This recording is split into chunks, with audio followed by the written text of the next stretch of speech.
Hello my friends, I'm Russ Larson and I'm the RC Tire Guy. Today we've got another Pro versus Joe episode that I think you guys are going to enjoy.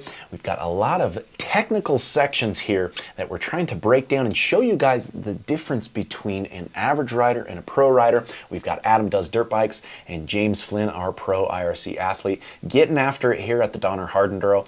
And yeah, let's get right into it. I hope you guys enjoy this one. Section here. This is kind of like the slab that you just did, but the cool part is there's no run, which kind of makes it less scary because you're not going as fast. No run in. So yeah, super exciting. And then there's like another step after it too. I really like this section. It was a lot of fun. One of my favorite sections right here. Over here, I just wanted to do it. The cool part is that there's no run. You hear this guy? Before we do this, we're going to talk a little bit about where we start from for this section. So actually, I don't know if I want to give you. I don't want to give away any secrets. All right, so James isn't going to give me any secrets, but here's my plan of attack. So when I came in here and I'm looking at it, I see that over here I don't really have that much run up to be able to go, and I see that people already started backing up over here to get a bit of a run up. So I'm thinking if I kind of come back here and then just load the flywheel up and just go, I think that'll be a better approach. So we'll see. Okay, I'm not giving any secrets. Okay.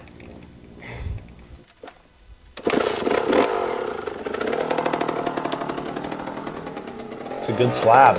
Okay, Adam's setting up with a little bit of run in.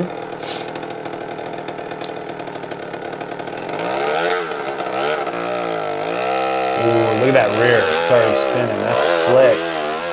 Ooh, good run. Yeah, a little bit out of balance there for sure. I mean, if he could have stood above the machine, he might have made it. Again, the rocks seem like they have a lot more traction than you would think. Setting up again. Yeah. More throttle ain't going to do it on that. So the first one he made it further. The second one he revved it harder, hoping he could get more momentum. But you could see, even on the first one, you could see his tire kind of spinning. This situation would be like, you need to put all the weight on your pegs, and as you're coming through, absolutely lugging the machine into the face until the front tire is almost in the obstacle. I would say probably until the front tire is on the obstacle. And then you're going to go wide, or heavy with the load, clutch in, load, and then slip and lug the rest of the way. So if you're trying to get momentum from back there, I would say you need to almost be so focused on lugging and then a quick snap into the face. That's a technical section. See that? He's spinning every time. Third run in. Spinning every time. Now he's kind of going more to the left than he was too. Trying to get a straighter run for the... Yeah, and Adam seems like he's just trying to smooth rev through everything, and a lot of times you're gonna have to learn how to lug an insane amount and then find those flat spots where he can get on the power and can get that traction, right? So he's very smooth with his throttle. It's like whoa, all the way through, but a lot of times that's not going to work in these situations. We have to learn how to be snappy with the clutch and the throttle to maximize the load and then minimize, right? Collect the power. Learning how to deliver it as quickly as we can and collect it as quickly as we can after our momentum is established. It's a really challenging thing to do, and you can see just trying to lug through or be smooth on the power through isn't working super good for him. What happened to your original plan? What's up? What happened to your original plan? I chickened out. So I think his original plan maybe was that first run where he was trying to hit it straight. Now he's in that rut. It did. But it felt like my back end was kicking out. There you go. See, now he's a little straighter, so he's going to go for the nose. No, still into that rut. It seems like your rear end's sliding because that rock has dirt on it, so as you're accelerating, just that little bit of off camber is enough to get your rear end to slide. And that obviously destroys your confidence coming up to the obstacle. That's true. Okay. Of where Adam's rear wheel is taking off from, so we're going to see if this is going to help. So we changed positions here. Out of the rut this time. Still spinning. That was better. You can see there. Again, I think it would be a lug and then a heavy load into the face.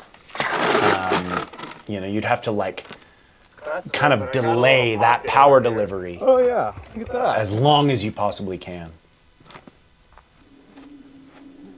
I'm using a ton of energy. Lifting his bike up the hill, that's brutal. One thing I would say here too is, like, as you can see, he's like shaking, lifting his bike up the hill, which is brutal. But that being said, it looks like his rear tire is like wedged into a little bit of a crevice. And often when I'm lifting my bike in that situation, I would start it. Because if you can start it, then as you're lifting, you can almost slip the clutch a little bit and it would roll it out of that wedge and take some of the weight. You're trying to flex a gummy tire essentially as he's pushing his bike up there. So you like fought it over, it looks like. So like if he would have started it on the lift, he could have unwedged it a little bit. There we go. You can tell this is steep. During the race. You're supposed to course walk before the race, not during. James is roasting him as he's trying to fight his way up the section. This is tough stuff, man. I'm telling you, Adam's a good rider. Hips back, I like it. That was good. A little early on the clutch release. He could have drove a little bit further with his body, then released, but that worked. He got up it. Up is up.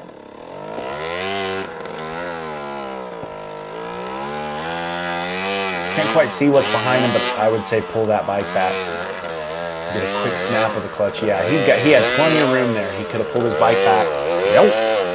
But when you're tired, it's almost like you want to hurry through, which ends up making you use more energy, but yeah, he just wants to get up it.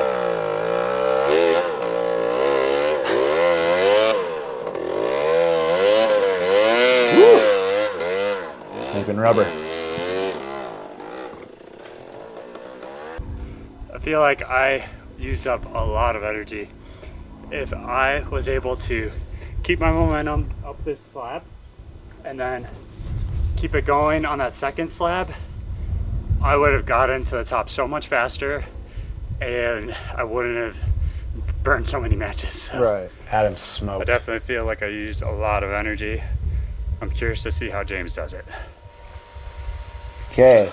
James is set up. So already, look at that. So James is set up in a completely different area. And what you can see here is his front tire is all the way up against the obstacle, which is kind of what I was saying in Adam's approach. If Adam wants to get momentum from that far back, it's fine, but he has to lug the bike all the way into the face until his front tire is essentially at the face of the obstacle. Then load the engine, release the clutch, reduce the power, let that load transfer to the rear tire and give you that traction up the face, and then finding those flat spots, man. Like he needs to find the places that he can find traction. He needs to find the areas where he's gonna be able to get that traction and use those to his advantage. So let's see James here. Look at that. So sick. Look at him hopping here. That's insane. Wow, okay, so right off the bat, he lined up completely different place than I would have lined up. He had a shorter run up. It looked like it was a little harder to get going, but the entire time he was on the clear part of the granite, and then he was hopping a lot to get that traction and keep pressure on the rear wheel. That's not how a pro does it. I gotta do it again. But he says that's not how a pro does it, so he has to do it again. So again, watch as James does it again here. Each time he finds those little flat areas. There's spots in these slabs where he can find that traction and find a place that's going to give him way more than an actual incline, right? If you can find a flat spot, you're going to be able to use those to his advantage. And James is really good at finding those. So he sets his front end up against the obstacle, loads that engine, reduces the power, lets that load transfer to the rear tire for traction, drives his way up into the face, and then lugs. And then every time he finds a flat spot, he gets back onto the power, loads the engine, then reduces the throttle, lugs. Also mixed with that body position, hips back, driving into the obstacle. And again, I keep saying it, but it's like this hip scoop, right? He starts with his hips back. He drives into the obstacle and he comes back, drives into the obstacle, and you can see his knees going over toes and then back. Knees going over toes and back. He's throwing his weight into the machine to counteract what the bike is doing. And what the bike is doing is wheeling up a gnarly slab. Okay, so he's going back downhill here and he's going to set up. There it is. Look at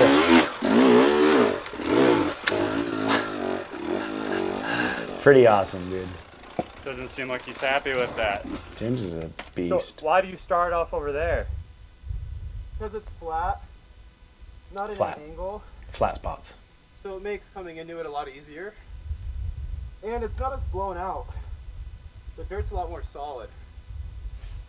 And that goes into the main line isn't always the best line. In fact, most of the time the main line is the wrong line because you have a lot of more average riders. And the more average riders usually choose the incorrect line. They'll choose the gap. They'll choose the rut, where it's like, that's not necessarily going to be better. Just because everybody goes there doesn't mean you should go there. And James is proving that right here. That hasn't been used as much. You heard him. It's flat, it's not as blown out, and the dirt is solid. Again, look at that. It's a brutal section. James is obsessive, you can tell. This is why he's such a good rider. He's like, I want to get this no dabs, or the way that he wants it, however that is. Look at that. Scooping, knees over toes. Look at that. There it is. Beautifully done. No dabs. Savage. So I didn't start from here because you're at a really significant downhill when you're taking off. So your momentum's already being killed right away, right off the bat. Also, this dirt is very soft and silty, so as you're trying to accelerate, you're just digging a hole anyways. Where the line that I did, obviously it was very short and snappy, but I was still able to get the acceleration that I needed. And because of how much traction is on the rock, I could just hold a smooth, steady throttle the whole way up, occasionally modulating my clutch to keep the front end down when needed. And it was able to carry me to the top. There's also, different body positions and things like that that go into being successful in something like this, but yeah. That was a lot of fun to watch. James Flynn is an absolute savage on a motorcycle. You can see the movement that he puts into the machine to counteract what that bike wants to do. On those steep sections, it wants to wheelie over, and he's throwing his weight into it. It's beautiful to watch. I love watching these two guys kind of break down, and we can compare and contrast the styles between the average and the pro. I hope you guys enjoyed that one, and if you're enjoying the channel, make sure to like, comment, and subscribe, as well as follow us on Instagram at RCMoto, my personal Instagram page at RichLarson511, and until next time, keep shredding.